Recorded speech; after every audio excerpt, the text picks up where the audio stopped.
A cuck is worse than a cuckold. A cuck knows that his woman has fucked or is fucking other men. I like seeing my woman get fucked by other men. Sorry. I like it. As long as it's like on my terms, you know. A cuck, that's low. It's just so low. Because he knows. He knows, and instead of being the manly thing, the thing that you ought to do, which is turn the fuck around and walk out the door, what does a cuck do? He tries to work on the relationship.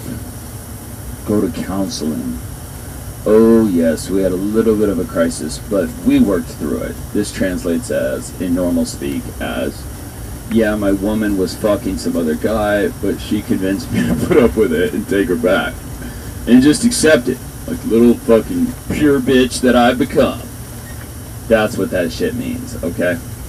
Now, what do beta orbiters, white knights, and cucks have in common?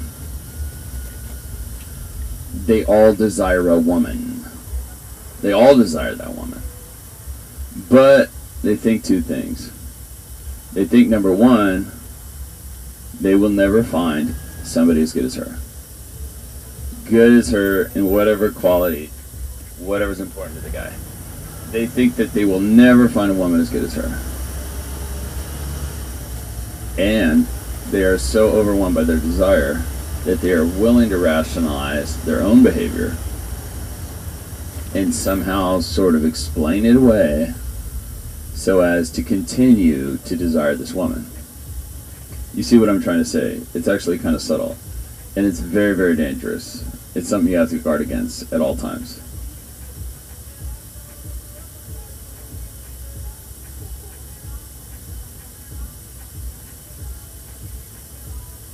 Years ago, you know, I was younger. I was dating this one girl. She was fucking smoking hot. She was G-damn hot. And, whoa, wow. 19, sort of petite. I tend to like tall girls, but she was sort of petite. About 5'2", 5'3". She was smoking hot, bruh. Unbelievable. And I remember very clearly one time in bed, I was like, I'm never going to get a woman as hot as this. Never. This is as high. This is the peak of my sexual whatever. I'm never going to get a woman as hot as this. That's what I thought at the time. I remember consciously thinking that shit. Lo and behold, the next year I find somebody hotter. She was younger. She was hotter, tighter, tighter, very taut, and taller. It was all great. It was all with the G. There's always somebody better, Blair.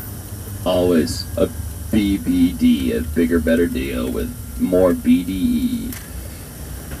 No matter how hot and tight and pretty and smart and artsy and cool and vivacious and coquettish she fucking is, whatever qualities she might have, that you like the most, whatever combination of qualities you think that make her like the peak, the creme de la resistance, there's always somebody better. And you can't get her. Never forget that. Just by believing that Marv Albert's going to be saying, yes! When your shot splashes through her net, it's going to make it happen. Just by believing you can get a hot woman, you get the hot woman. Just by believing you get the great job, or believing you start the fucking successful business, or believing you invent the fucking lucrative invention that fixes all of society's ills, you get something better. But the beta orbiter, the white knight, the cuck, he doesn't believe this shit. He thinks it's impossible. He'll say that you're full of shit. That cucks, beta orbiters, and white knights are watching this video, they'll say that I'm completely full of shit and I don't know what I'm talking about. That's fine. Fact of the matter is, these beta orbiters and white knights, they fall into this trap. They fall into the trap of thinking that that woman is the best that they can get. So they got to do the foolish shit that they do. Because it's all desire. They want her so much. And they don't know how to get her for whatever reason. It could be that the guy's actually good with women, but he just has his kryptonite. We all have our kryptonite. We all meet the woman who just makes us do stupid shit. We all will have that woman in our life. All right. Oftentimes she's really good at crying on fucking command, because crying, while it also drains your testosterone, it kind of makes your dick hard, because it's submissive as fuck when a woman's crying in front of you. The problem is it drains you of your testosterone too, and it's highly fucking manipulative. Highly. I had a girlfriend, Melissa, lived with her. She cried probably 200 times in 1 year. She was diabetic, type 1, with a pump and all that shit, but still. Highly manipulative bitch.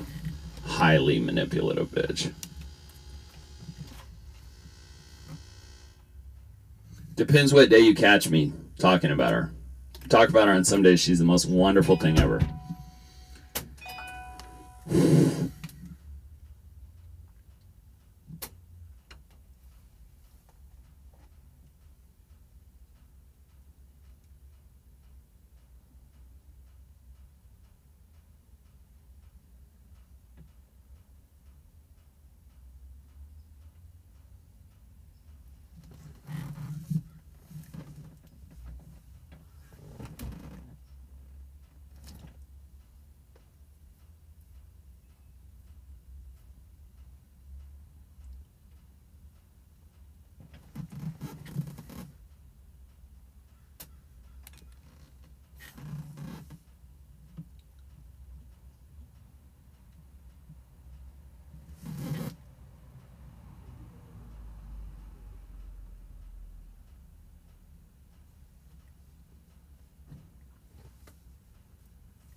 The fact of the matter is, these beta orbiters, white knights, and whatever, they fall into this trap. They fall into the trap thinking the woman is the best that they can get, so they have to do the foolishness that they do because it's all desire. They want the woman so much, they don't know how to get her, for whatever reason. It could be that the guy is actually good with women, but he just meets the kryptonite, and we all have that kryptonite, like I was saying. We all have the woman who just makes us do foolish fucking shit. We all have a woman, I'll talk about that in another video, but the point I'm trying to make here in this video is that they desire the woman so much that they might even realize the behavior that they're indulging in, that they will continue out of desire. Now, the cuckold is the saddest of them all, because he's willing to sacrifice his sense of self, his soul, to continue with the woman who's cucking him. I mean, it really is like that, you see. I've met men who have, worked on the relationship, where the guy's wife, I'm thinking of one in particular, his wife cucked him out, and the circle of friends that knew all about it, and he explained it away, and, all better, and they worked through the relationship. And a while later, I was actually looking at some home movies with friends and shit, some barbecue shit, and just comparing him to how he was now, and he was the same. But look, it wasn't a subjective opinion of mine that he was just diminished, just a little bit. See, that's the thing. When you sacrifice your soul, you're going to know it. You don't have to be a religious believer to believe in a soul. You can call it your sense of self-worth. You can call it whatever the fuck you want to call it. But that thing within you that makes you you, the energy, the drive, the zipping, the zapping, the biffing, the bopping, it's in you. And when a man accepts being a cuck, rather than turn around and walk out the door as he should, the man remains well. When he remains, he becomes well diminished. His soul begins to evaporate somehow. And it's not that the guy goes from like 100 to 0. No, it doesn't work that way. He goes from 100 to just like 95. It's just a little bit. This is a tiny little fraction, but it's enough.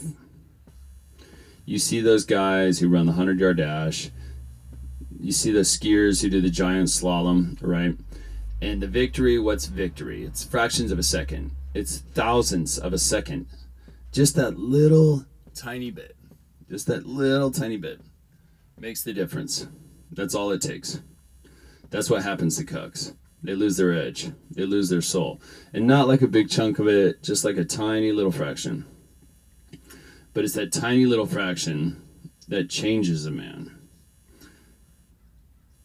That makes him just, I'm thinking about this guy I was telling you about. He's a great guy. He's a great professional. He did very well in his profession.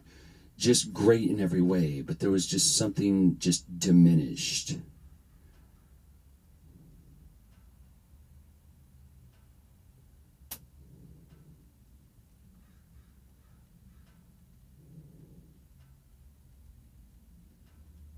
All right, I think that's good. I think we don't need to be late to yoga every fucking time.